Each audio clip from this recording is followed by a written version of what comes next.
Vas-y, vas-y, installe-toi correctement. Mets-toi à l'aise et bienvenue dans le podcast Bientôt la Fame. Merci de me recevoir. Bientôt la Fame de Bientôt la Fame. Le seul podcast avec le même invité et un présentateur différent à chaque fois. Maintenant, je vais vous demander de taper les pieds. On tape dans les mains. Et faites un maximum de bruit pour le batteur. Bonjour Johan. Bonjour Bangui, Ça va? ça va et toi? Ouais, très bien. Merci d'avoir accepté l'invitation dans Bientôt la Fame. Je suis trop content d'être là. Franchement, ça fait très plaisir. Et avant de commencer, je vais quand même m'assurer que tu n'es pas trop connu. T'inquiète pas, je pense que je remplis les critères. Ok, donc j'ai 4 questions. Il faut que tu répondes non aux 4. Et du coup, tu pourras rester pour l'émission. Ok. Est-ce que tu as fait une apparition dans la 14e édition du Marrakech du Rire? Non. Ok. Est-ce que tu as un garde du corps? Non. Est-ce que tu as déjà un MeToo? Non. Est-ce que tu es dans le top 30 des personnalités préférées des Français dans le journal de Mickey? Je suis 32e, donc c'est bon. Bon, c'est bon, ça passe. Voilà, ça passe. Ouf. Eh ben, félicitations, du coup, tu as ta place ici. Je sais pas si je dois être content. Pour commencer, est-ce que du coup, tu peux te présenter pour tous ces gens qui ne te connaissent pas? Je m'appelle Johan Bertetto, je suis humoriste, ça va faire 6 ou 7 ans, je compte plus trop depuis le Covid. Je suis le cofondateur du Micro Comedy Club à Nantes. Et je fais à la fois des blagues et du business et j'adore ça. T'as dit Johan Bertetto, c'est Johan Bertetto ou Bertetto? Alors c'est Bertetto et c'est le grand problème de toute ma vie. Je sais que le jour où je ferai une grosse émission télé ou un truc comme ça, je sais maintenant, je dis annoncez-moi qu'en disant Johan. J'ai abandonné vraiment le nom. Genre là, j'ai fait la première partie de Franjo la semaine dernière. Et ça a pas loupé. Eh ouais, j'ai une première partie, il va être trop sympa, faites du bruit pour Johan Berto. Oh, putain. Il n'y a plus de respect. Et alors, Franjo, on dit Franjo ou Franjo? Tiens, si ça se trouve. Les deux. Bah, Les voilà. deux. Donc Les toi, deux. on pourrait dire. C'est le diminutif de François Joseph. Ok. Voilà. Il aime absolument pas qu'on en parle. Et c'est sorti dans Podcastos, donc maintenant je pense que c'est en libre Ah, service. très bien, bon, on peut en parler pendant 20 minutes. Voilà. Et du coup, Bertetto, Berto, ça vient d'où? C'est italien. Ouais. C'est italien parce que mon père est d'origine italienne, ma mère est d'origine espagnole, ce qui explique les cheveux, la barbe, tout ça. La barbe de ta mère? Oui, exactement. Oui. Oui, ma mère, très grande femme à barbe, très connue principalement en Europe de l'Est, mais en France, une petite fame. Tu pourrais l'inviter. Mais alors, Bertetto, étymologiquement, ber, ça veut dire apparemment boire et tetto sur les toits. Donc je pense que techniquement, je descends d'une dynastie de couvreurs alcooliques. Ça a du sens. Et du coup, toi, tu viens d'où, à part d'un toit avec quelques bières? Je viens de Picardie. Je suis né en Picardie. Ok. Et, j'ai bougé de Picardie à 25 ans. Je suis parti 1 an en Australie, comme tous les étudiants qui, à cette époque-là, partaient beaucoup en Australie. J'ai fait 1 an là-bas. Et en mode, quand je suis parti, j'ai tout lâché. Vraiment, l'appart, j'ai vendu ma bagnole, j'ai fait une énorme brocante avec tous les meubles en me disant, si je reviens pas, c'est pas grave. Voilà. Ok. Vraiment, c'était en mode, je vais voir là-bas si c'est cool, si j'ai envie de rester, que j'ai un plan, pourquoi pas. Bon, t'es pas resté. Non, je ne suis pas resté pour plusieurs raisons. La bouffe, parce qu'on oublie très souvent, mais on a quand même énormément de chance ici. On est très bien lotis, vraiment. C'est vraiment une dinguerie quand tu restes très longtemps dans un pays. L'architecture aussi. Ça, j'aurais pas pensé, tu vois. Ça, j'aurais pas pensé vraiment de me dire. te manquait. Waouh, ouais, les vieilles ruelles, quoi. Les pavés, les trucs un peu biscornus. Les serpents, pas trop, t'étais pas. Oh, ça, après la première semaine, tu flippes. Je me suis fait mordre par une fourmi une fois, j'ai douillé. Une fourmi? Ouais. Ah, ouais. comme ça, c'est pas hyper impressionnant, mais c'est vrai qu'il y a des fourmis qui Eh font pas ben, mal. on pense souvent aux araignées, aux les piqûres un peu qui font mal. Les top 10 des piqûres les plus douloureuses, c'est les fourmis. Ok. Voilà. Et moi, ça m'a transpercé la jambe vraiment costaud, quoi. Ah ouais, mais la douleur, j'ai boité pendant 1 semaine. Ah la vache. Ouais, juste, je me suis assis pour manger un sandwich sur un petit muret. Tu vois, et j'ai pas regardé. Et la douleur qui... Et vraiment, ouais, c'est un enfer. Donc c'était ta décision de revenir. Tu t'es dit, les fourmis, c'était. Ouais, mais non, ça, au contraire, parce qu'après, il y a plein d'oiseaux partout. En ville, tu croises des kangourous, des walibi. Enfin, c'est vraiment, t'es à l'autre bout du monde, quoi. Ouais.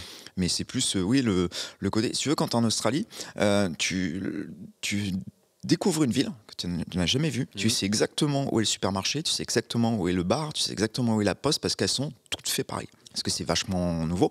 Donc en fait, tu débarques, tu as toujours le croisement au milieu avec la banque, le supermarché, le bar et la poste. Comme, Et comme dans un jeu vidéo un peu mal fait où ils ont juste copié-collé des... exactement, Ok. voilà, avec des développeurs C'est fainéants. un monde ouvert. Voilà, exactement. Australie. Voilà. Et puis tu charges des quêtes pour aller ramasser des avocats, des myrtilles et tout, quoi. Des fois, il faut tirer sur des, sur des fourmis, du coup. C'est ça. Pas facile. Avec un fusil à pompe en or.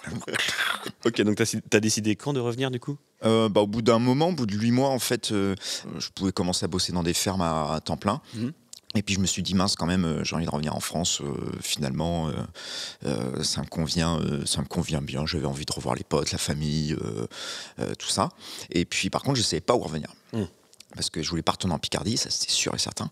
Et dans le sud, je me suis dit, bon, peut-être dans le sud, mais en fait, la chaleur, c'est costaud à vivre tous les jours. Ouais.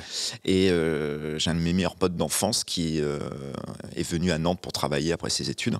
Et puis quand j'ai eu au téléphone, il me dit, bah, essaye Nantes. Puis je fais, oh, bah ouais, pourquoi pas. Puis je suis arrivé, je suis resté. T'es arrivé en quelle année à Nantes? 2017. Et là, t'avais pas de boulot? T'avais un petit boulot? Avant, je vendais des cuisines.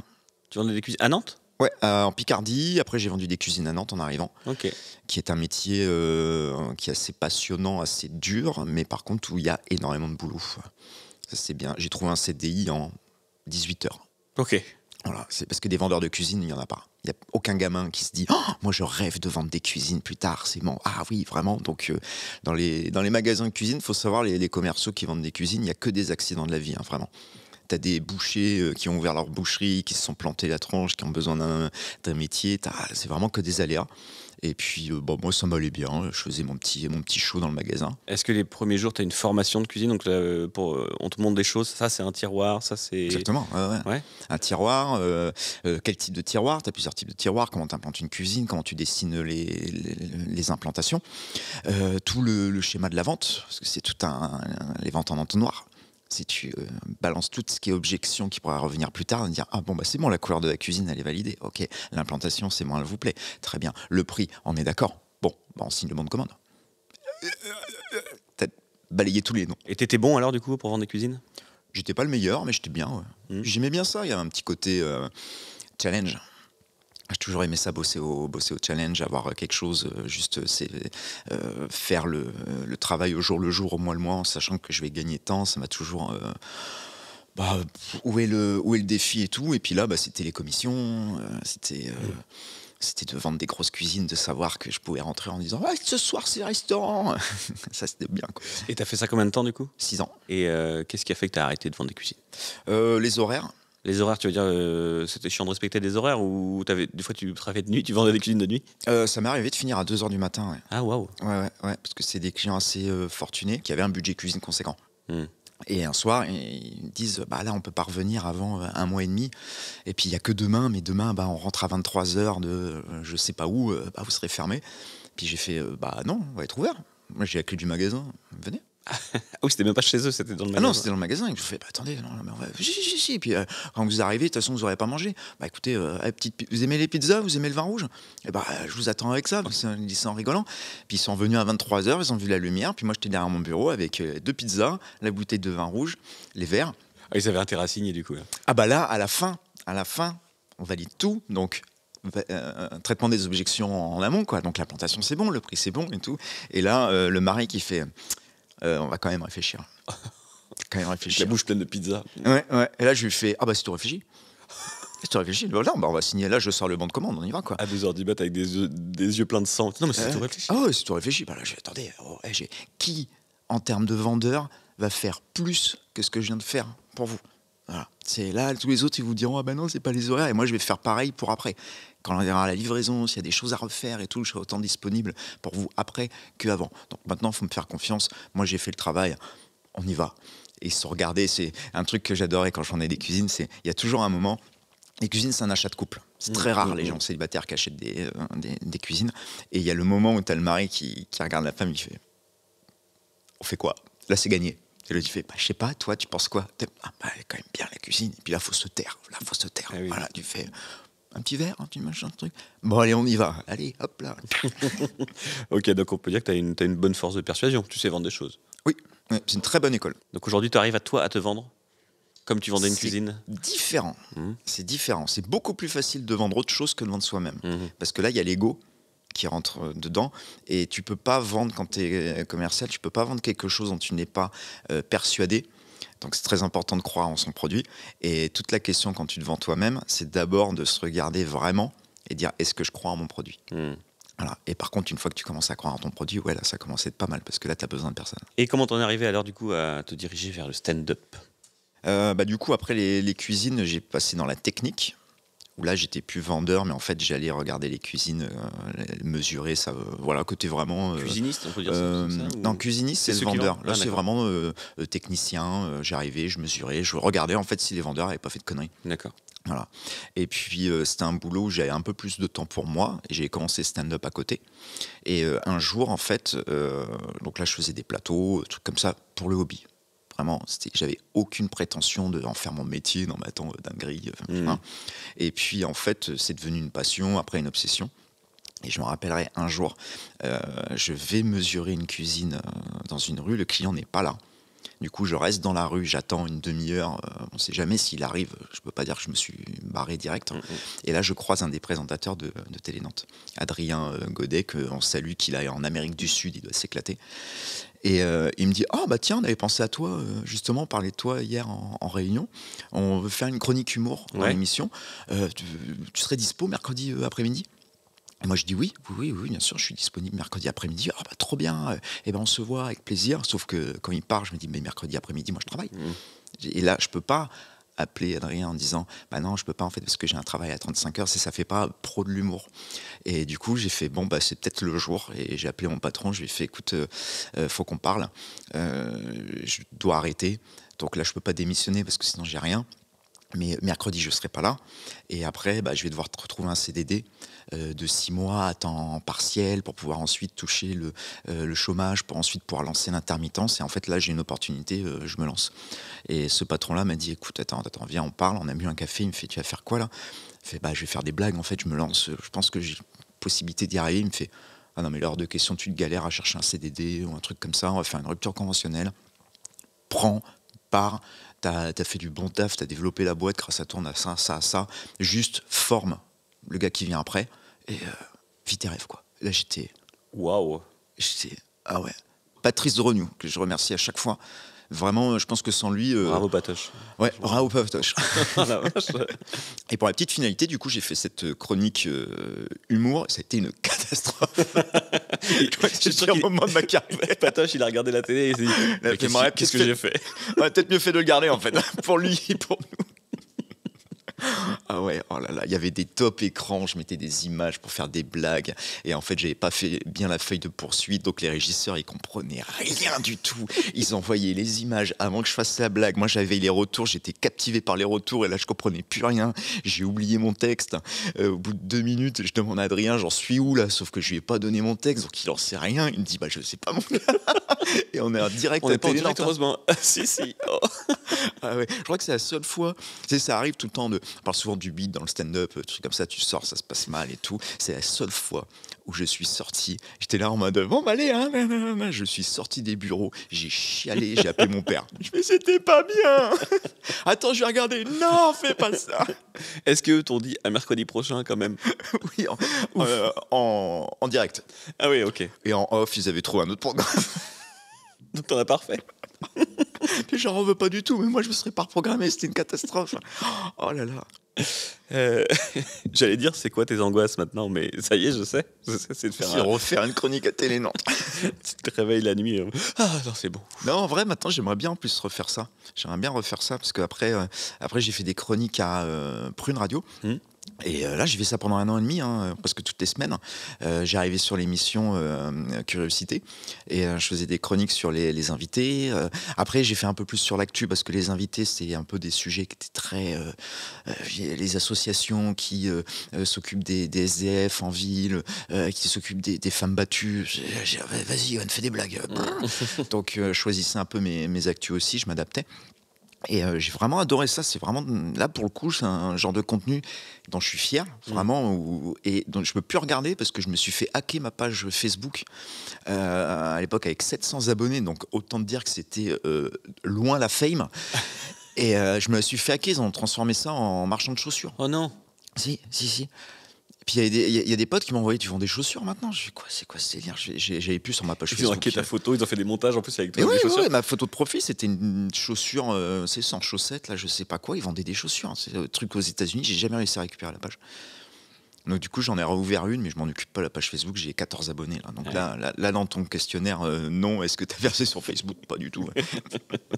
Donc du coup, tu m'as déjà dit que tu savais plus trop. Donc depuis combien de temps tu faisais stand-up Juin 2019, c'est là où j'ai démissionné. Enfin, j'ai fait la rupture co du coup, et janvier, en fait, j'ai commencé à faire du stand-up comme si je ne travaillais pas. D'accord. Parce qu'au début, moi, je travaillais, j'ai les horaires du matin, et le soir, en fait, des fois, je disais, bah non, je vais pas rester avec les autres humoristes, boire un verre, je peux pas. Ou alors on me proposait des plans, bah là, je bosse demain, et c'est à Saint-Nazaire, compliqué. Et je me rendais compte que je passais à côté de beaucoup d'opportunités. Et je me suis dit, tiens, pendant 6 mois, je vais faire ça, comme si j'avais pas d'autre boulot. Donc je partais à Saint-Nazaire, je buvais des coups avec les humoristes, je restais, donc du coup, on a créé un groupe un peu tous ensemble, et je rentrais à 2h30 du matin, et à 7h, je partais à Noirmoutier, aller mesurer des cuisines dans des résidences secondaires. Et après, au bout de 6 mois, je me suis rendu compte que j'arrivais à gagner 600, 700 euros en chapeau. Donc là, je me suis dit, allez, ouais, c'est bon, ça commence à être, à être viable. Et le gros déclencheur de Télé-Nantes qui a fait derrière, quoi. Et à cette époque-là, du coup, la scène stand-up à Nantes, c'est quoi? Elle ressemble à quoi? Quand moi je suis arrivé, quand j'ai commencé, il n'y avait que le West Side Comedy Club, qui est sur l'île de Nantes, avec la génération, l'ancienne génération, Edgar Rive, Romuald Mofra et Alexis Le Rossignol et Elodie Pou. Moi je suis arrivé pile poil au moment où Elodie Pou a percé. Genre, on ne s'est pas croisé à une semaine. Moi, je jouais au West Side, et la semaine d'avant, c'était son dernier West Side. Okay. Je n'ai jamais vu cette personne, qui pourtant connaît tout le monde, mais moi, c'est vraiment croisé. Et après, j'ai créé le Stand Up Factory, que j'ai repris d'un petit truc qui faisait 10-15 personnes. Et là, je suis arrivé avec un peu mes super pouvoirs de commerciaux, un peu de marketing, ce genre de choses. Et on a transformé ça en plateau une fois par semaine devant 140 personnes. C'était dans quel lieu? C'était au Théâtre du Sphinx. D'accord. Voilà. Et là, ça a été la première fois qu'on avait une grande scène avec vraiment un vrai théâtre. Ça nous a permis d'attirer un petit peu du monde en dehors de Nantes, d'avoir 2 scènes par semaine. Et après, avec Maxime, qui est aujourd'hui, on est associé pour le Micro Comedy Club, voilà, on a commencé à se dire, on joue pas assez. Donc on a organisé chacun de notre côté des plateaux avec des jours différents en nous coordonnant. C'est-à-dire que Maxime, il a fait le lundi de merde qui est au Poulpe en centre-ville. Moi, j'ai fait un plateau à Saint-Nazaire le mardi. C'est la première fois qu'on s'exportait un petit peu. Donc ça faisait le lundi on jouait, le mardi on jouait, le mercredi on jouait le West Side, le jeudi le Stand-Up Factory, et il nous manquait le vendredi, le samedi. On a commencé à travailler comme ça pour pouvoir avoir un maximum de scènes et se développer. Et après, ça commence à devenir ça. Et organiser des grosses soirées. On a fait les 1 an du Stand Up Factory devant 150 personnes. Incroyable. Après, on a fait des soirées au 23, qui était un ancien lieu culturel qui a dû fermer parce que en plein quartier très calme, un ancien cinéma catholique. Ils mettaient des DJ sets, tout ça. Donc les voisins, voilà, c'est dommage, c'était un très beau lieu. Ouais. Et puis après, le Comedy Club qui est arrivé, un jour de pétage de plomb. Le Micro Comedy Club? Ouais. Comment vous en êtes arrivé à créer votre propre lieu, du coup? On en parlait en apéro, en fin de soirée, ça serait trop bien, on faisait ça. Et moi, j'avais commencé à aller sur Paris pour voir un peu comment ça se passe. Et je fais une semaine à Paris où je joue au Fridge, je joue au Paname, je vais voir le Jamel Comedy Club, des plateaux au point virgule. Et puis je me suis dit, mais en fait, faut qu'on fasse pareil, quoi. Et pétage de plomb, mais en pyjama dans l'appart, dans la cuisine, aller sur le Bon Coin, à regarder des annonces de bars. J'ai pris 2 rendez-vous, sans rien dire à personne. Il n'y avait pas de rendez-vous à la banque, il n'y avait même pas de concept. Comme ça, et j'ai appelé Maxime, j'ai fait, ouais, t'es là mardi? Et je reviens lundi, et mardi, j'ai pris 2 rendez-vous là, pour visiter des bars. On se lance, on va ouvrir le Comedy Club. Il était là en mode oh. Tu le fais très bien. Et puis c'est parti de là, quoi. Okay. On a visité un premier bar, mais qui était pas si grand. Vous n'étiez pas encore intermittent à l'époque? Moi, j'étais intermittent. Ok. J'étais seul intermittent, Kevin Robin aussi. Ok. Et moi, j'ai été aller voir les banquiers pour faire tout ce qui est business plan, Tu as projection réussi à et tout. trouver un banquier qui voulait suivre un Le, intermittent. le banquier nous suivait. Le banquier nous suivait.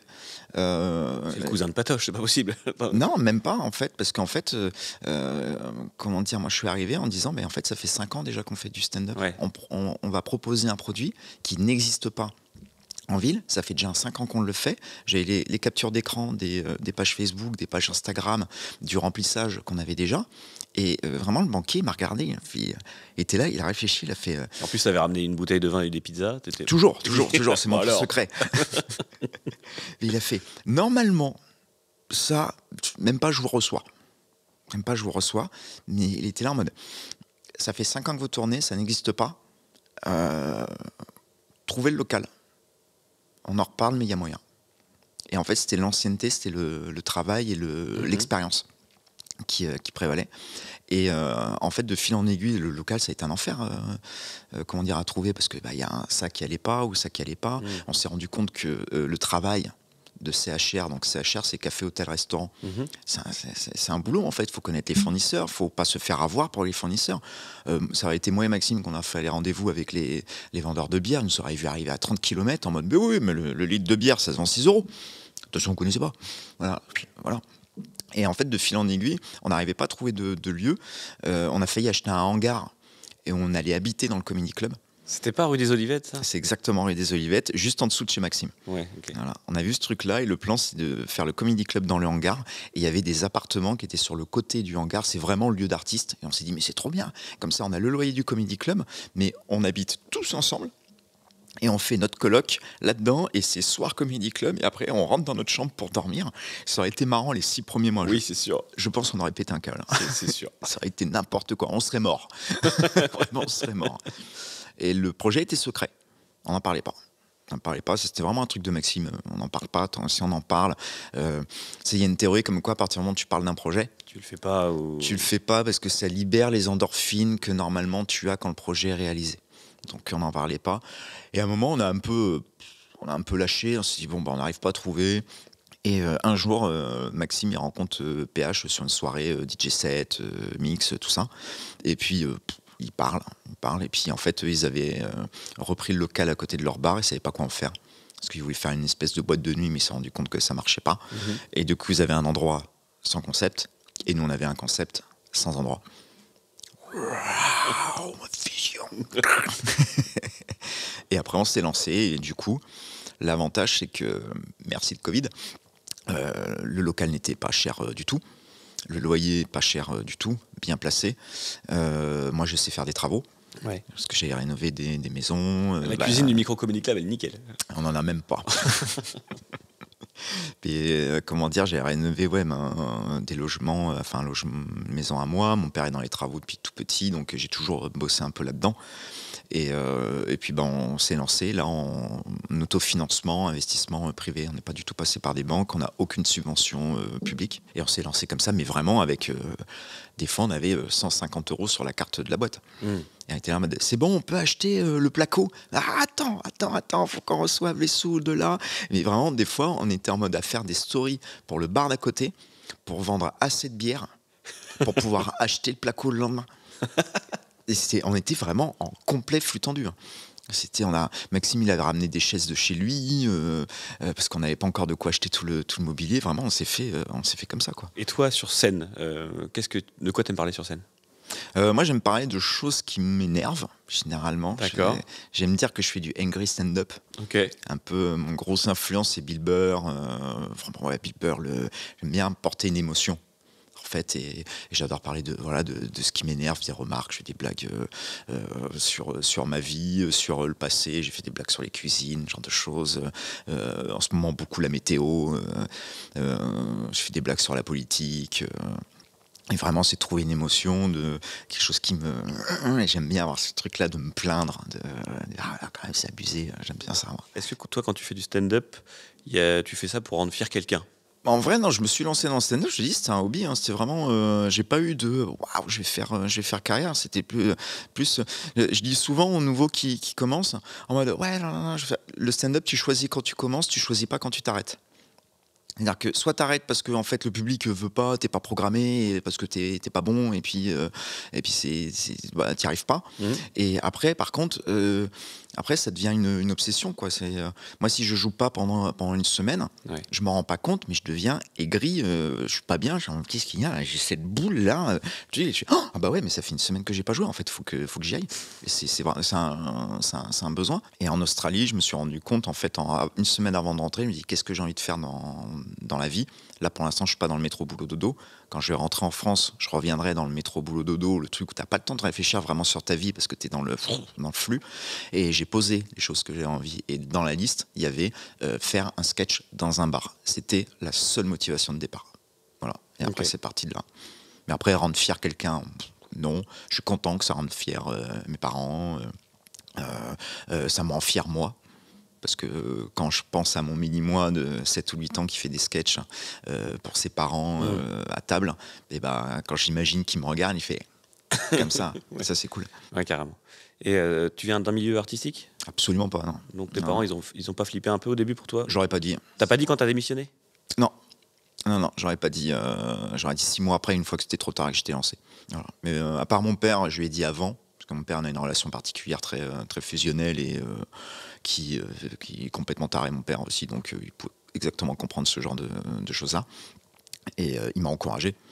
Quand je lui ai dit à un moment, il est venu me voir jouer à Nantes. Sans que ta mère soit au courant? Sans que ma mère soit au courant. Bah, après, mes parents sont séparés. Donc Ah, ok, en fait, parce que je trouvais ça c'est pour ça, bizarre, quoi. du coup. Non. Je sors, chérie, ce Je soir. sors, je vais voir un artiste. C'est notre fils. Et puis, vient me voir jouer. Puis après, à la fin, on va se faire un petit resto, tous les deux, moment cool et tout. Puis je lui dis, je suis en train de songer, éventuellement, dans un futur probable, il se pourrait que je refasse mon métier, quoi. Et il m'a fait, vas-y, fonce. Oh non, mais la vie est trop courte, t'emmerdes pas à faire ça. Vas-y, pleine balle. Je fais, oh, ok, cool. Ça a validé un peu, quoi. Ouais. Est-ce que tu te vois rester à Nantes? Oui. Après, j'aimerais bien plus bouger.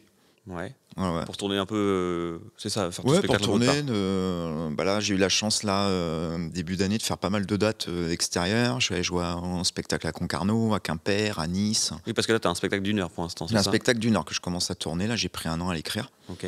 Et où je me suis forcé à ne pas le jouer. Parce que ma spécialité, c'est de préparer le spectacle et à commencer à le jouer au pire moment de remplissage. Mon spectacle était prêt février-mars l'année dernière. Ouais. Mais en fait, février-mars, c'est là où l'affluence des salles baisse. D'accord. Et en fait, si tu commences à jouer en juin, juillet, après août, c'est terminé. Donc je me suis dit non, je ne joue pas. J'attends septembre pour le lancer. Et je continue à le bosser. Et du coup, je suis arrivé septembre. J'ai mis en place la com. J'ai commencé à prendre des dates un peu partout. Et pour l'instant, ça se passe super bien. Je suis content. Est-ce que quand tu fais du stand-up, quand tu vois qu'il commence à faire beau et chaud dehors, ça t'angoisse parce que du coup les gens vont plus en terrasse et moins dans les salles? Bah, ça m'angoisse déjà moi. Là, hier, il a fait beau. J'avais pas envie de jouer, quoi. Ouais. Oui, déjà toi. Bah ouais, j'étais là, oh là là, faut aller faire des blagues. Ouais, c'est les humoristes, on est des créatures de l'ombre et de la pluie. Vraiment, c'est l'hiver, voilà, il fait froid dehors, il fait pas beau, t'as trop envie d'être mettre dans une salle cosy, chaude. Et après, dès qu'il fait beau, on est des gens qui aiment passer des bons moments. Ouais. Pour être dans des moods à faire des blagues, à noter des choses, et à partir du moment où t'as tous tes copains qui sont des gens de terrasse, là, c'est un peu plus, c'est plus notre prime time, voilà, l'été. Qu'est-ce que tu trouves le plus dur dans le stand-up? Moi, c'est les réseaux sociaux. Gérer les réseaux sociaux? Vraiment, s'il y a un seul truc qui me plaît pas dans ce métier, dans le stand-up et tout, c'est tout le côté réseaux sociaux de base. En fait, après, c'est comment l'aborder et tout. J'ai 37 ans, je suis pas arrivé avec les codes. Là, j'en vois qui débarquent, qui ont entre 20 et 23 ans. Boum, ils ont déjà les trucs, des stories, des machins. Quand j'ai commencé Instagram, j'ai appelé Maxime en mode. Déjà, tu dis Instagram, tu dis pas Amstramgram, donc c'est pas. C'est déjà pas mal, c'est déjà pas mal. Ça aille toc toc. Toc toc et compagnie, face de bouc. Mais j'ai appelé Maxime en mode, mec, j'arrive pas à mettre une photo sur Instagram. Il me fait, t'appuies sur le plus et tout, mais je vois pas le plus. Et là, il entend le clic. Il me fait, me dis pas que t'es sur. T'arrivais pas techniquement. Ah, oui. Non, il me dit pas que t'es sur ton ordinateur là. Je dis, si. Mec, c'est un truc avec le téléphone. Je fais, oh là là, je suis parti de là. C'est-à-dire que j'arrivais pas à mettre une publication sur Instagram parce que moi, en fait, le Facebook, je mettais tout sur le PC. Et de fait de travailler avec le téléphone, d'utiliser le téléphone pour autre chose que juste téléphoner, scroller, ça a été un enfer à apprendre. Ça a été un enfer. Puis après, tu as toute la question de l'ego par rapport à ça, du temps que tu passes dessus, c'est un enfer. Hein, dès que je poste une vidéo, c'est regarder les statistiques, c'est le retour que tu as, tu te compares toujours aux autres, et ça a été très très long pour apaiser tout ça. Je passe toujours beaucoup de temps dessus, parce que forcément, je suis là, moi je suis en recherche de fame, tu vois. Moi j'aimerais bien arriver à ce stade-là où je peux remplir mon spectacle, on va dire, dans des jauges plus grandes et sans est-ce qu'on va annuler ou pas. Mais par contre, j'ai commencé à passer le truc de l'ego. Si j'ai une vidéo qui passe à côté, c'est pas grave, exactement comme sur scène. Pourquoi ? Est-ce que j'ai posté à la bonne heure ? Est-ce que l'accroche est bien ? Est-ce que la vidéo, objectivement, je pensais qu'elle était bien. Est-ce que maintenant que je vois que les scores ils sont pas bons, est-ce qu'elle est bien ? Question, ouais. Voilà. Et c'est exactement comme sur scène. Au début, tu montes sur scène, tu fais des blagues. Si tu bides, c'est une catastrophe. Hein. C'est une catastrophe parce que t'as pas encore le mur de confiance. Ah bah tiens, le mur de confiance. Ah oui, le mur de confiance, j'adore ça. Le mur de confiance, c'est t'es là avec ton ego, t'as confiance et tout. Et au début, t'as rien, c'est un terrain vague. Okay. Donc tous les bides, ils t'arrivent dedans pleine gueule. Voilà, vraiment, tu dis, ils étaient pas gentils les gens. Ils ont pas compris. Ils ont pas compris. Moi, je fais du déproche. Et après. Première scène où ça se passe bien, tu prends des applaudissements, tu as des gros rires, tu prends des abonnés sur Instagram quand tu fais ton actu, les gens viennent te voir après, tu as un spectacle, là tu fais waouh, tu poses une brique de confiance. Ce qui fait que la prochaine fois que tu prends un bide, tu peux te rappeler, mais là ça s'est bien passé.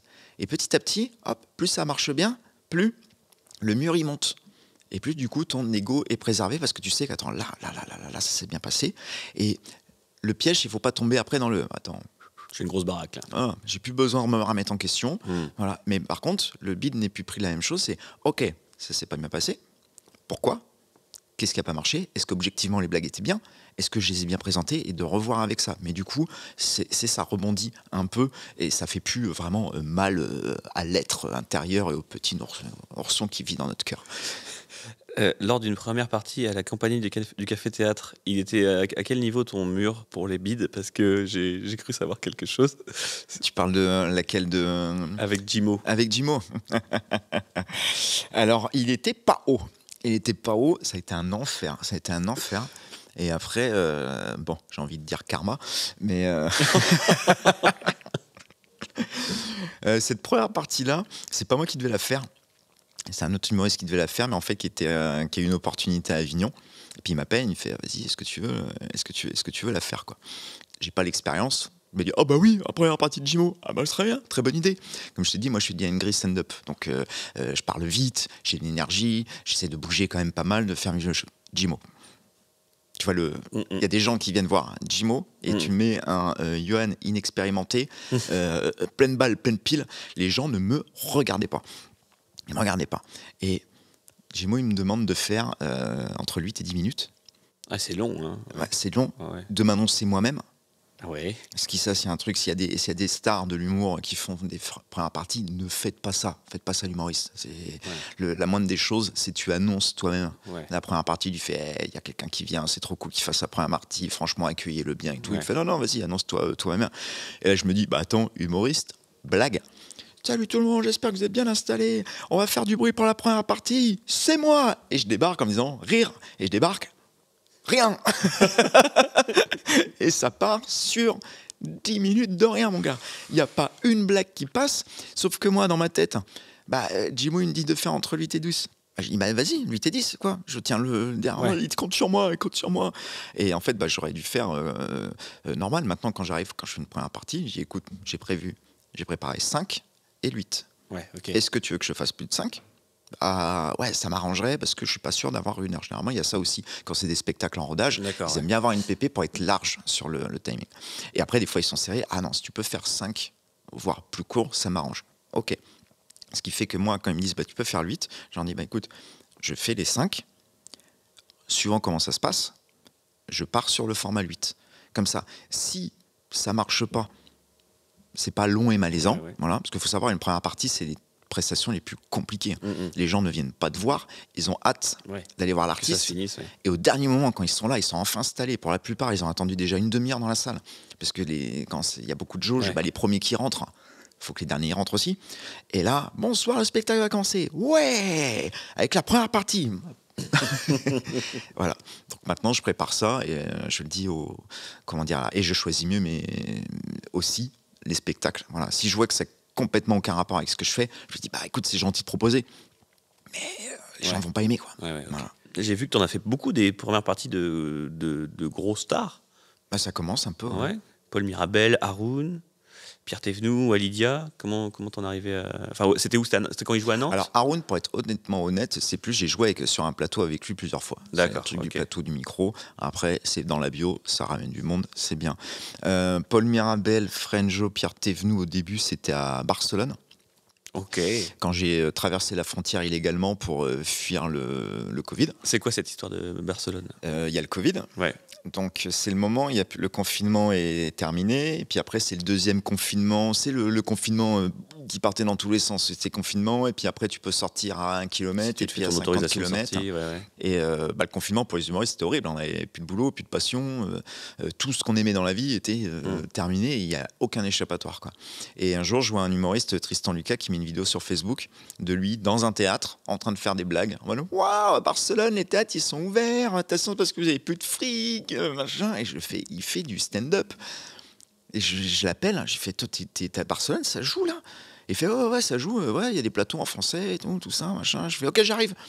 Et il fait, mais attends, je sais pas si je pourrais te. Non, et j'ai commencé à prévoir mon trip pour descendre, sachant que c'était complètement illégal, j'avais pas le droit, parce qu'il fallait un motif impérieux, voilà. Et est-ce que faire des blagues sur en les vrai, slips, oui, mais bon, pas selon la police. Voilà, c'était impérieux pour moi. Voilà. Et là, mais vraiment, j'ai fait un plan de psychopathe. J'ai pris un Blablacar pour aller jusqu'à Toulouse, pour ensuite prendre un train pour aller jusqu'à Narbonne. Je me suis dit, comme ça, je prends l'autre train 18h qui va à Barcelone. 18h, fin de journée de travail, comme ça je passe avec les transfrontaliers. Avec une fausse moustache. Exactement. Et après, quand je suis dans le train, je suis là en me disant, mais si j'arrive, il est où mon plan? Je parle pas un mot d'espagnol, je n'ai aucun papier, même faux, parce que je comprends rien en espagnol, donc je peux même pas falsifier des papiers. Tu vois le truc, je n'ai rien. Mon plan, c'est d'avoir l'air espagnol. C'était que ça. Je te jure, je suis dans le train arrive en gare, là je commence à flipper. Tout le chemin, je suis dans le déni. Le train rentre dans la gare, j'ai fait, mais là je suis trop con. S'il y a un barrage qui contrôle, j'ai rien du tout. Et je commence à psychoter, je me dis... Voilà, ça va être ça, voilà, c'est ce plan. Et même ça, j'ai réussi à le foirer. Parce que moi, dans ma parano, je me dis, attends, ça se trouve, il y a des flics en civil dans le wagon pour repérer les gens qui parlent une autre langue. Je me lève, je prends mon sac et j'ai fait « Andiamo !» C'est de l'italien. Et là, je sors de la gare, il n'y a pas de contrôle. Je vois les taxis. À ce moment-là, j'ai plus de budget, rien du tout. Taxi, je ne voulais pas marcher et tout. Je me retourne pas, vraiment, je me retourne pas parce que dans ma tête, il y a 6 flics de la Guardia Civile qui sont là avec taser. Il a dit Andiamo ! Et voilà. Je monte dans le taxi. Je lui donne l'adresse du Airbnb que j'avais réservé. Il part, il fait 1 tournant, 2 tournants, et là je réalise, c'est bon. Zone libre. Ouais, et là, mais vraiment je reprends le contrôle de ma vie. C'était une dinguerie. Ok, t'es resté combien de temps là-bas du coup? Je suis parti pour 2 semaines, je suis resté 6 mois, un truc comme ça, 4 ou 6 mois. Ouais. Ah ouais. J'ai commencé à jouer, j'ai commencé à démarcher des plateaux français où je venais, salut, oh ouais, s'il y a moyen de jouer, peut-être, ouais, éventuellement, j'avais pas pensé, j'ai pas du tout traversé la moitié de l'Europe pour ça. Et puis après, j'ai commencé à jouer, c'est bien passé, m'ont reprogrammé.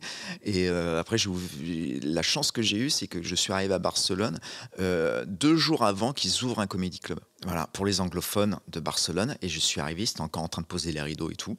J'ai fait « Hello, my name is Johan, exploit me ». J'ai dit « Voilà, j'ai une manœuvre gratuite, vous m'appelez à n'importe quelle heure. Je sais faire ça. J'ai commencé à faire la régie, je nettoyais la salle. Je voulais être dans le comédie club, parce que j'ai déjà un peu cette idée dans la tête. Et je me suis dit, en fait, j'ai vu toute leur stratégie de com, de comment ils accueillaient l'enchaînement des spectacles et tout. J'étais en mode, c'est incroyable. Je suis à Barcelone. Je joue, je vois comment un comédie club il s'ouvre. J'ai ouvert mon plateau le samedi à 13h parce qu'à 17h, il fallait que les bars ils ferment. Les Français qui arrivaient dans la cave, qui se prenaient des pintes comme s'il était 21h, c'était génial. Et là, du coup, il y a Franjo qui débarque, Thévenoud qui débarque, Édouard Delognon, Paul Mirabel, Certes Mathurin. Et tous illégalement, du coup. Ils ont trouvé la douille, c'est qu'il y en a un qui a réussi, je crois que c'est Certes Mathurin qui avait la boîte de prod pour organiser le spectacle légalement avec des trucs pas au chapeau, et du coup il faisait des contrats de travail aux artistes qui pouvaient passer la frontière légalement. Et du coup, j'ai ouvert mon plateau là-bas, j'ai commencé à jouer en anglais. J'étais en coloc avec une actrice roumaine qui faisait du stand-up aussi. Et là, j'étais en coloc. À un moment, j'avais une copine là-bas. Et puis j'étais là en mode, qu'est-ce que je suis en train de faire? C'est l'auberge espagnole de l'humour. Ouais, vraiment, je rentre ou pas, quoi. Ouais. Je rentre ou pas. T'avais trouvé ta nouvelle Australie. Hein, ouais, c'est ça. Mais vraiment, puis je jouais tous les jours dans plusieurs langues. Je pouvais revenir en France pour jouer aussi. C'était 4 heures de train, quoi. Donc la question, elle s'est posée. Et puis l'intermittence du spectacle, quoi. Ouais. Quand j'ai raconté ça là-bas aux humoristes, intermittent du spectacle, une fois, j'ai raconté à deux Anglais. Ils font quoi? Je fais, on fait 43 cachets à l'année. Et une fois de ça, le gouvernement nous garantit un minimum. Enfin, ah ouais, c'est combien? 200, 300 euros? Non, mon gars, c'est 1000 balles. Et ils partent, la soirée, la journée, soirée continue. Et à un moment, moi, je suis au bar, et puis les deux, ils reviennent avec un de leurs potes, et ils font « Johan, raconte-lui l'intermittence !» Eh bien, il était une fois. Mais c'est là que tu vois que c'est quand même une chance qu'on a, quoi. Parce que là-bas, c'est l'arrache. Il y a des humoristes qui sont ultra talentueux, qui font des spectacles devant 200, 300 personnes. Les gars, ils continuent à bosser à Franprix, à Flampleto, en espagnol, je sais pas. Ça, c'est en italien. Voilà, ouais, pareil. Bertetto, tu sors pas de nulle part, quoi. Et à côté du stand-up, tu fais aussi d'autres choses. Par exemple, sur Twitch, tu joues aux échecs.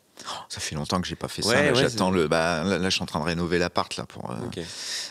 Du coup là, j'ai aménagé avec ma copine, donc du coup c'est compliqué de twitcher quand elle est juste là derrière. Ouais.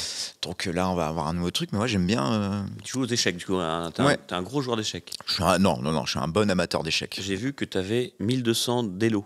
Alors, Elo, c'est le classement. Elo, c'est le score. En fait, voilà. Et 1200, c'est pas. Ça m'a impressionné au début, puis après, j'ai regardé sur Internet, et j'ai vu que même si moi, je débutais aujourd'hui, je suis à 1000. Ce qui est pas mal. De base, tu commences à 1000, en fait. Voilà, mais tu descends très rapidement. Ah oui, mince. C'est ça le truc. C'est-à-dire qu'en fait, le score d'Elo, comment ça marche, c'est que tu commences à 1000 ou à 800, je crois que ça dépend des sites, et tu vas affronter un autre joueur à 1000. Et du coup, si tu n'as pas 1000 de capacité de compétence, et le joueur de 1000 il va te déglinguer. Donc tu vas tomber à 950. Ensuite tu vas rejouer contre un 950, boum boum, jusqu'à arriver au moment où tu vas gagner. Et après tu te stabilises. Après il faut gagner pour monter. D'accord. Mais au début 1200, si tu regardes, c'est niveau d'un enfant de 9 ans qui joue en club d'échecs. Oh oui, mais comment ça va du coup? Il est en club. Ouais, il est en club, mais il a 9 ans. Ouais, mais c'est très frustrant. Un enfant de 9 ans qui fait du karaté, il me met minable, je pense. Donc, bon, je pense pas, tu le prends comme ça. Ou je mets juste le bras comme ça sur sa tête. Comme ça, et puis voilà. Mais bon, ne frappez pas les enfants, c'est pas bien. Mettez juste le bras. Voilà, juste le bras. Ok, donc si jamais il y en a qui sont intéressés et que la chaîne reprend, ça s'appelle Picsou Geek sur Twitch. Ouais. Et tu as aussi lancé un podcast, le micro-podcast. Aujourd'hui, il y a 6 épisodes qui sont sortis, mais c'est toujours l'épisode 0. J'arrive pas à comprendre. En fait, au début, j'ai lancé ça, donc c'était épisode 0, et on testait encore le concept. Et après, le deuxième, je sais, là, sur scène, ça va être compliqué, on va faire comme ça. Épisode 1. Puis après, j'ai dit, attends, ça va être le 0 bis. Je me dis, tant que la formule n'est pas vraiment affinée. Et puis après, la formule n'était pas affinée, 0 terre. Et puis je me dis, ça serait trop drôle de continuer. Il y en a 6 comme ça, quoi. Il y en a plus. Il y en a plus. Ouais, il y a le Noniès qui est sorti. Mais en fait, l'épisode 0 quater n'est jamais sorti parce que j'ai pas pensé à allumer la caméra, tu vois. Ah oui. Voilà, elle fait 1h30 de podcast avec une caméra éteinte qui nous regardait, tu vois. Voilà. C'est un peu mentise en vrai. Hein. Voilà. Ah ouais, mais c'est ça, c'est enfer quand t'es seul à faire la technique, le chapeau pour tout ce que tu fais. Franchement, c'est très très cool, quoi. J'ai d'autres questions des internautes, des fans de l'émission et de tes fans qui nous ont écrit. Non, c'est vrai ? Pas du tout. D'accord. C'est vraiment. Je me fais avoir à chaque fois. Non, vraiment. Oh là là. Non, c'est des questions que j'assume pas et je dis que c'est pas moi qui les ai écrites. Est-ce que tu penses que tu es une bonne personne ? J'essaye au maximum, en tout cas. Est-ce que tu peux me dire une chose très bien que tu as faite et une chose très mauvaise ? Une chose dont je suis fier, j'ai ouvert une association culturelle juste pour faire les derniers cachets de Kevin Robin pour qu'il devienne intermittent. Ok. Parce qu'il il était encore en train de bosser dans un PMU, un truc comme ça, et j'ai vu ça, j'ai fait, oh, il y a un truc à faire là, faut qu'il y arrive, de faire ça. Après, c'est des trucs un peu, je suis pas un héros non plus, quoi. Ouais.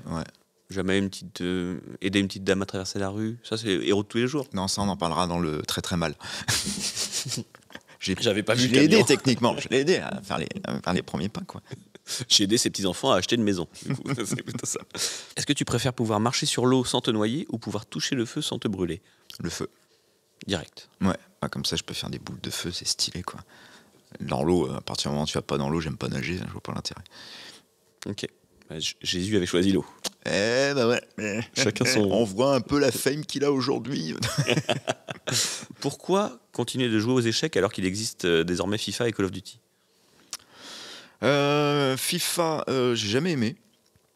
En vrai, ça n'a jamais été mon truc. Peut-être, ouais, jouer avec les potes quand j'étais en coloc, qu'on avait un seul jeu. Ça a été mon truc. Call of Duty, j'ai joué longtemps. Et puis, en fait, plus ça va, plus les jeux vidéo perdent en intérêt. En fait, maintenant, je joue uniquement à des city builders. Ok. Voilà, parce que ça me détend. C'est pas en ligne.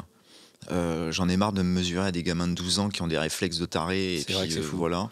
Et en fait, j'essaie de perdre le moins de temps possible dessus. Et les échecs, j'aime bien le côté réflexion, et l'évasion complète que tu as quand tu es dans une partie tendue. C'est vraiment un plaisir, quoi. Est-ce que selon toi, il faut aimer les gens méchants? Bah, si ça dépend. Alors, méchant, c'est important aussi d'être méchant envers les gens méchants, je trouve. Ouais. Qu'on est dans une époque, une société où on tolère des fois un peu beaucoup de trucs et tout ça. Je pense que c'est important d'être. Parce que sinon, tiens, ça passe encore. Et après, par contre, c'est important de laisser toujours la porte ouverte à la deuxième chance, la rédemption, ce genre de choses. Je pense qu'il y a personne qui est vraiment foncièrement méchant à la base, mais c'est important d'être ferme Mais est-ce aussi. qu'ils sont méchants parce qu'ils manquent d'amour et du coup, est-ce qu'il faut leur donner de l'amour pour qu'ils deviennent gentils et plus méchants? C'est pas facile, quand même. C'est pas facile. Je pense qu'il y en a qui sont comme ça. Je pense qu'il y a des gens qui sont méchants, que tu échangeras jamais. Des noms. Alors, Avec quelle personnalité infréquentable préférerais-tu être vu dans la rue pour que ça fasse la une de la presse à scandale quand tu seras connu? je sais pas, Elon Musk. Ouais, ok, pas mal. Elon Musk, comme ça, c'est encore un peu récent. C'est trop abusé pour que ça m'éclabousse dessus. Et juste savoir vraiment qu'est-ce qu'il a dans la tête, de parler vraiment, ça doit être intéressant. Ok, moi j'avais Pascal Pro, j'aime bien. Oh non, il doit être horrible.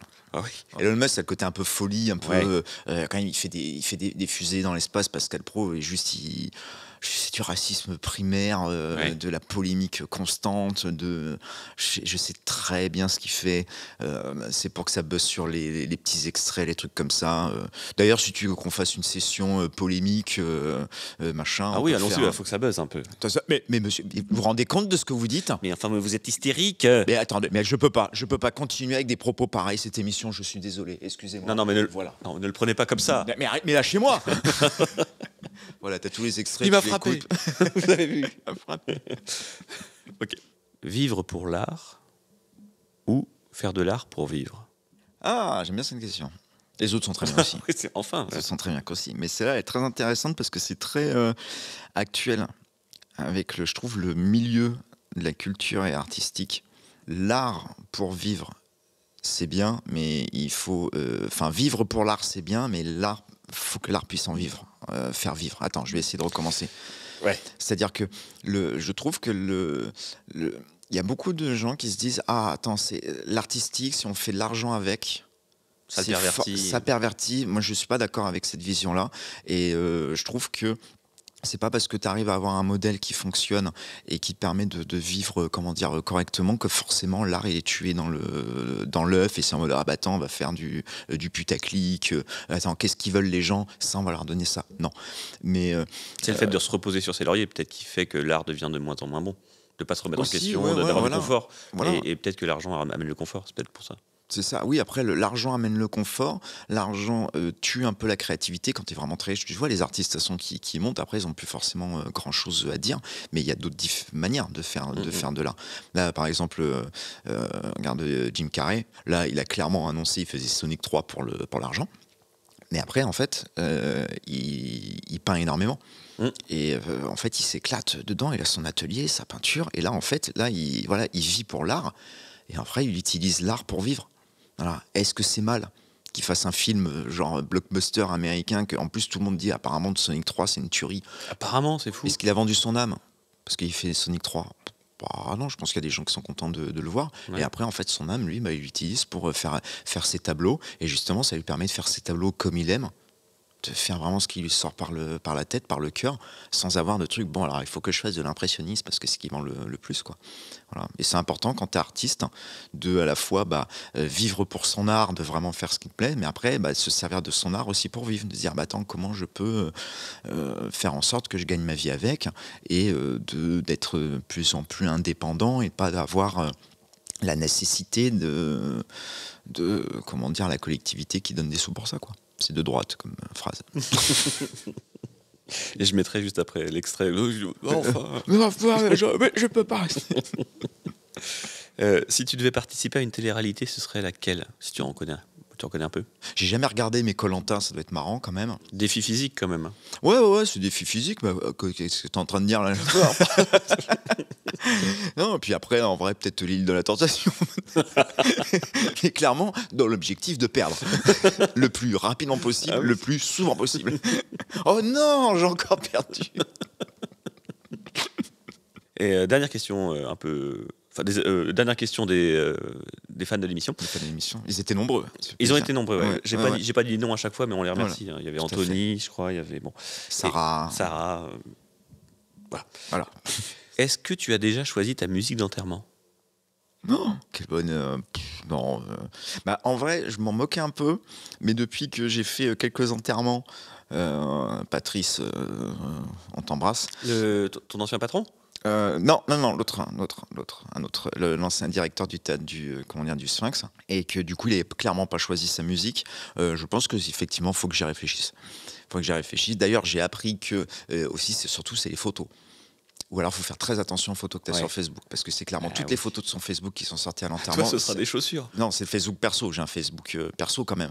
Et là, c'est le pro qui a été piraté. Mais là, si c'est mes photos de mon Facebook perso qui sortent, l'enterrement, tout le monde va se foutre de ma gueule, hein, clairement. Il y aura, Ça peut mettre une bonne ambiance. ouais. On va passer aux questions sur la fame, parce qu'on est là pour ça aussi. Aujourd'hui, sur Instagram, tu as 6000 abonnés. 5981, j'ai regardé tout à l'heure. Ouais, mais je suis sûr que dans 2 semaines, quand l'épisode va sortir, ça sera 6000. Logiquement ce soir. Écoute, Je joue ce soir. Et là, j'aime bien être juste au bord des chiffres parce que quand je veux dire, il manque plus qu'un tel pour passer les 6000. Sortez vos téléphones. Voilà, ils se désabonnent direct après. Mais c'est marrant comme moment, quoi. Est-ce que tu peux me donner ta définition de la fame? Pour toi, c'est quoi? J'aimerais pouvoir avoir le luxe de pouvoir jouer mon spectacle à peu près où je veux, dans une jauge qui me permette de gagner ma vie correctement, sans stresser. Voilà. C'est exactement le niveau de fame que j'aimerais avoir. Je vais pas mentir, j'aime bien me faire reconnaître dans la rue. Quand je suis en soirée, tout ça, c'est cool. Ça J'aime arrive bien. déjà? Ouais, ça arrive dans les lieux un peu de fête nantesque, quoi, parce qu'il y a quand même beaucoup de fêtards qui viennent au Micro Comedy Club. Ça fait quand même depuis un moment que je joue sur Nantes, donc au final, ça commence à faire du monde. Et ouais, j'aime bien ça. J'aime bien parler avec les gens. Puis ces gens, généralement, sont très gentils, sont très cool. Et là, je commence à m'en rendre compte de l'idée de créer une communauté. Je comprends qu'il y a des gens qui trouvent ça intéressant et je commence à m'y intéresser un peu, de proposer du contenu qui intéresse les gens et qui interagissent. Je commence à aimer ça, tu vois. Là, Créer une communauté de gens qui te suivent ou, Oui, ou ouais, d'avoir créé une ouais. communauté? Ouais. De créer. Alors là, la communauté qui me suit, c'est des gens qui me voient faire du stand-up et qui me demandent quand c'est que je joue le spectacle. Ça, c'est cool d'avoir ce genre de retour-là. Mais là, de faire aussi travailler avec le contenu pour. Tu vois, ce que j'aimais bien avec le podcast, hein, c'est ça. Il y a des gens qui me disent maintenant j'écoute ça en allant le matin au travail. Et après avoir des échanges où ils me demandaient on peut faire un sur ce sujet-là. Et là, je suis en train de voir pour le rendre plus facile à faire, plus amusant pour moi. C'est très important que ça reste amusant à faire. Donc reprendre le podcast avec un autre nom. Parce que micro-podcast, quand on en parlait, tu tombes sur des vidéos de tests des micros pour les podcasts, c'est un enfer. Et de le faire, j'aimerais bien le faire chez moi, avoir tout le temps le matos, inviter des copains, faire ça, et puis voilà, mais travailler ce genre de truc-là dans la joie et la bonne humeur. C'est qui la personne la plus connue que tu connaisses? Instant name dropping. Haroun. Haroun, ok. Haroun, après... Là, t'as le numéro d'Haroun, on peut l'appeler. Bon, il n'y a pas de réseau ici, mais... J'ai son numéro de téléphone, ouais. Waouh. Ouais. On a déjà écrit ensemble. C'est une de mes plus grandes fiertés, ça. Parce que pendant le Covid, vu qu'on pouvait pas jouer, on a écrit une série avec Maxime Stockner et Rémi Lefebvre, Wank. En gros, c'était l'idée, c'est de faire un South Park français sur le. En gros, South Park, c'est 4 enfants à l'école qui leur arrivent des dingueries. Et ben là, on voulait faire 4 stand-uppers à qui il arrive des dingueries. Et Wank, parce que c'était des cochons, parce que Maxime sait pas dessiner les mains et les doigts. Donc, il se dit, bah attends, c'est des cochons, c'est des sabots, c'est facile à faire. Et on est parti là-dessus. Et un jour, en fait, par rapport à un autre projet, il y a Haroun qui nous appelle, on dit, ah, c'est cool. Et puis on fait, mais attends. Ça, c'était un petit truc sur Instagram. Il dit, envoie le synopsis de la série. Et il a eu le truc, il a fait, on peut se voir. Et on est monté à Paris, le rencontrer dans un hôtel. Et c'est trop drôle parce qu'on y va à 2 avec Maxime. Moi, j'ai sorti une veste de costard de fripe, de merde. Je me revois, je fais, oh là là, mais qui tu vas tromper avec ça, quoi. Et Maxime était avec la chemise à moitié rentrée dans le pantalon, les converses trouées, la planche à dessin. Je dis, ben au moins, toi, t'as l'air d'un artiste taré. Moi, je suis un commercial de Franprix, quoi. Et on est devant le Georges V. Et puis, il y a Maxime qui fait, hey, on n'est pas des pécores, on se laisse pas impressionner par le luxe. Ok. Je rentre en premier, je regarde, je fais waouh, ouais, quand même et tout. Et j'entends Maxis derrière, il fait oh putain. Et là, les autres à l'accueil, ils font bon, alors il va falloir les renseigner, tu vois. Voilà. Et on a fait un pilote, il y a un pilote qui est sorti. Ah, ok. C'était trop cool de sa part parce qu'il a vraiment une capacité à ouvrir des projets avec des gens qui n'ont pas forcément de reconnaissance déjà de base installée, mais à croire dans le chose. Et donc on a fait ça, il y a eu des voix de doublage, on avait doublé nous-mêmes les voix. Et à un moment il fait, bon les gars, désolé, j'ai pas gardé vos voix. Mais genre, tel personnage, ça sera Baptiste Caplin, l'autre c'est Benjamin Tranier, il y avait Marina Cars, c'était Marina Cars. Et là on s'est fait, oh, dinguerie. Et l'épisode est sorti, il a fait 150 000 vues, je crois, sur YouTube. Ouais. Ce qui est quand même pas mal. Ouais. Les commentaires, trop bien, en mode c'est quand la suite, waouh, on sait pas vraiment ce qu'on vient voir, mais allez-y, c'est toujours en ligne sur YouTube, Wank, O-I-N-K. Je mettrai le lien, ouais. Voilà, c'est sur la chaîne YouTube d'Haroun. D'accord. Et avec qui tu rêves de collaborer ? Plus que collaborer, si je pouvais rencontrer genre Bill Burr ou Louis C.K., ce serait un achèvement dans vraiment juste dire bonjour, j'adore ce que vous faites, serrer la main, avoir un truc, vraiment juste ça. Voilà, ce serait vraiment trop bien. Et après, en termes de projet, travailler, faire des choses. En vrai, je suis déjà dedans. Je suis déjà dedans parce qu'avec toute l'équipe du micro, en fait, on travaille ensemble et c'est déjà. C'est important des fois de dire je rêve de ça, mais aussi de regarder où t'es, de dire attends, je suis peut-être déjà en train de vivre le rêve. Et là, j'ai une chance incroyable. Pour remettre du contexte, il y a un mois maintenant, vous avez quand même rempli la H-Arena à Nantes, qui est un stade de handball, qui fait plus de 6000 places. 6200 places. Vous avez fait complet. Oui, 1 mois et demi à l'avance. 1 mois et demi à l'avance. Le Zénith, c'est 4009. Il connaît tous les chiffres. Exactement. Bercy, combien Bercy 12 000, je crois, Bercy, je sais pas. Et oui, ça, on n'en a pas parlé, c'était comment cette expérience de malade ? C'était électrique, c'est le mot électrique, entre l'énergie à l'installation, entre les gens qui rendent vraiment l'attente qu'il y avait de mélange de on va voir des têtes connues qu'on peut voir à Nantes qui viennent pour ça, on va voir les humoristes qu'on suit depuis des années dans cette arène, c'était vraiment incroyable. L'ambiance est montée dès le début, n'est jamais redescendue et j'ai mis 4 jours à redescendre. 4 jours à faire et l'après-lendemain, je jouais à Ségré dans un VNP sur 2 palettes. Il fallait que je fasse attention que les palettes, en fait, elles bougeaient quand je bougeais, donc il fallait que je me torde pas la cheville au milieu. Mais en fait, j'étais content d'arriver là en me disant ça c'est la réalité, ça c'est la vraie vie actuellement, ça c'est le rêve, le truc où je vais arriver plus tard. Ouais, ok, c'est trop bien de vivre ça, je suis trop content. Mais maintenant tout ce qu'il y a à mettre en place et tout pour que ça devienne de plus en plus ça, je sais pas, j'étais dans une humeur heureuse pendant 4 jours, quoi. Et tu t'es pas foulé la cheville ? Non, j'ai survécu. Qu'on refait le 14 février 2026. Oui, on peut le dire d'ailleurs. À la 6200 places à re-remplir, donc réservez vos places. Il y a déjà la billetterie ? La billetterie n'est pas encore en ligne, mais elle va pas tarder. Bon, est-ce que tu as un meilleur souvenir sur scène ? Meilleur souvenir sur scène, forcément le H-Arena. Et après, pour en trouver un autre, c'est la première fois qu'on a fait le micro 360 au Warehouse. parce que c'est la première fois qu'on faisait ça sur une jauge déjà de 400 personnes. On n'avait jamais fait le concept. On ne savait pas du tout ce que ça allait donner. C'était rempli. Pour nous, c'était l'Amérique. C'est un truc de dingue. Et en fait, on a fait un line-up vraiment spécial. On s'était sélectionné. Et il y a un truc, c'est que dans le stand-up, personne ne veut passer premier. Tu veux pas passer premier parce que les gens sont pas encore chauds, parce que tu sais pas comment est le public. Quand tu passes dans la fin, tu peux t'adapter. Tu vas dire, ouf, ok, ces blagues-là, ça marche pas, je vais plutôt faire ça. Si tu peux, tu as toujours ce que tu veux jouer, mais tu peux adapter, raccourcir, rallonger quelque chose. Et là, on était là sur le line-up, on s'est dit, mais si on met lui, il va mal le prendre. Si on met elle, est-ce qu'elle est plus forte, mieux, tout ça. Et on était en train de se prendre la tête. Et je fais, on arrête, je vais passer premier. Et je me suis mis auto-premier. T'es comme le gars que quand il y a une grenade qui est découpée, tu sautes dessus. Ouais, j'ai sauté sur la grenade. Et est-ce que t'as explosé? Eh ben, c'est le monde qui a explosé. Et en fait, ce qu'on n'avait même pas imaginé, c'est qu'en fait, il y avait beaucoup de monde du micro qui venait, donc qui nous connaissait. Et en fait, Maxime fait la chose à un moment. C'est la première fois qu'on fait une grosse date, tu vois. Et là, il fait, maintenant, on va accueillir mon poteau. C'est avec lui qu'on a ouvert le micro. Faites du bruit pour Johan. Je monte, j'arrive. Je prends le micro, on se fait un câlin avec Maxime. Et là, en fait, je crois que j'ai chronométré sur la vidéo parce que je me suis dit à un moment, c'est pas possible, il y a un bug dans ma tête. Et j'ai pas pu commencer mon sketch avant 27 secondes. 27 secondes de blanc? Non, les gens continuaient d'applaudir, en fait. Ouais. Donc là, je suis là. J'ai le micro, hein, normalement. On dit applaudissez jusqu'à ce qu'il arrive sur scène. Et là, je suis sur scène, j'ai le micro. Et les gens continuent.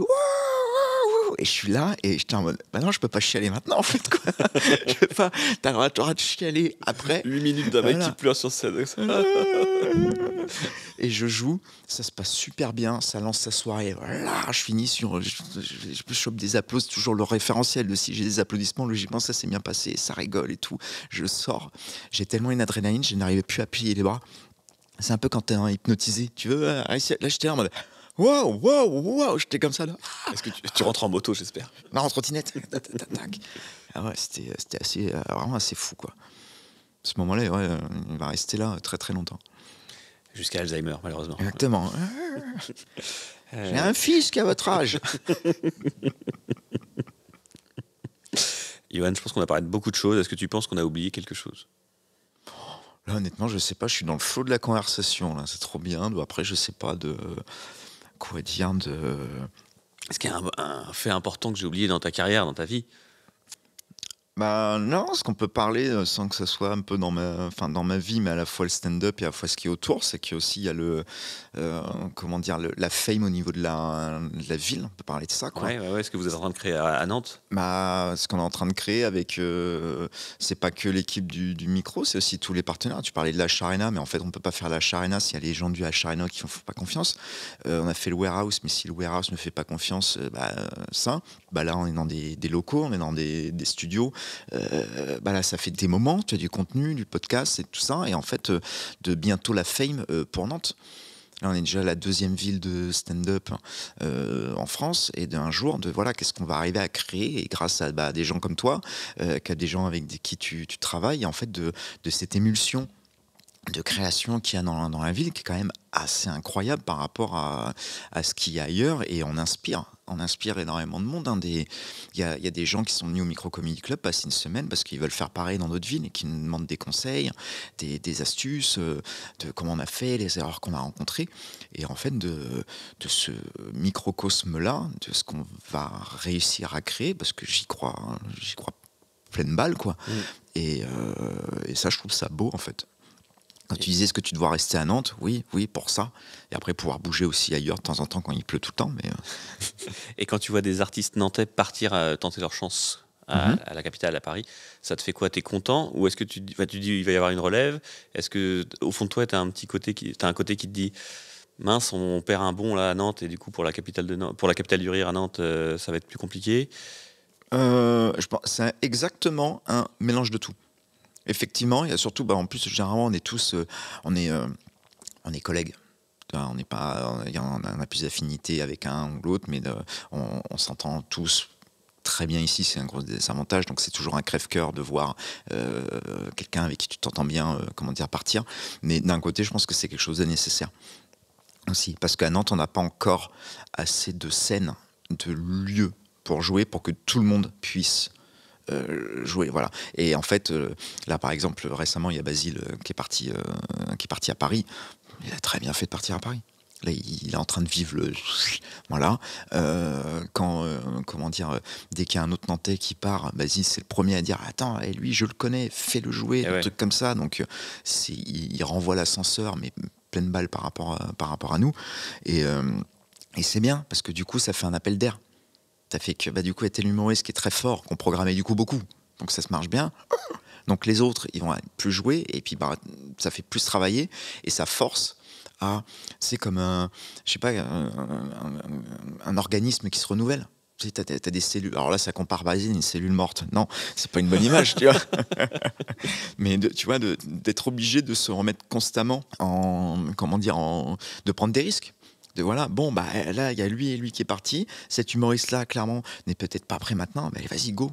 Et c'est cette liberté qu'on a aussi de dire, allez, on prend des risques, on fait quelque chose. Et généralement, quand tu prends un risque qui est quand même bien programmé avec une vision, c'est important, c'est la vision. Si tu prends un risque pour prendre un risque, si t'as pas de vision derrière, ça sert à rien en fait. Et de se dire, tiens, là, il y a une humoriste à dire qui, au début, on était en mode, on sait pas. Peut-être, ça a bien marché là, allez, vas-y. Ouais, parce qu'il y a, c'est une intuition, un truc comme ça. Je dis, allez, go, on va la faire jouer. Et puis, maintenant, ça cartonne, quoi. Voilà. Et là, elle est en train de rentrer dans le roster officiel, micro. On a fait un festival à Hilarante, donc à Saint-Hilaire-de-Loulay. Je le dis bien, parce que j'ai fait la chauffe là-bas et j'ai fait un passage, j'ai fait Saint-Hilaire-de-Louet, je me suis fait défoncer. Mais c'était trop bien, et en fait, on a choisi dans le line-up, donc line-up, c'est la liste des artistes qu'on met sur scène, d'en prendre 2 qui n'avaient jamais joué sur des jauges comme ça, c'est 250 personnes. Tu vois. Et en fait, il y en a 2 qui n'avaient jamais joué, et il y en a un qui a... Voilà, et est sorti, il était... Comme ça, je suis trop content, la date, elle me stressait trop, ça s'est bien passé. Je me dis, mec, t'as cartonné, c'est trop bien, bravo. Voilà. Et ça, c'est bien, parce que du coup, ça lui donne une grosse brique de confiance. Donc, il va pouvoir arriver sur scène avec son début de mur, ça, c'est trop cool. Merci beaucoup, Johan, pour merci à toi, Manguy, franchement, j'ai passé un bon moment. Merci. Et moi aussi, hein. Je dis merci. Allez, merci. Je t'aime, merci. Passer un bon moment, ça me rappelle quelqu'un, ça. C'est une émission qui marche pas trop, ça. On les salue. Ils ne nous regardent pas. Non. Allez, plein de bonnes choses pour la suite. N'hésitez pas à suivre Johan Bertetto, mais écrivez-le bien en tout cas.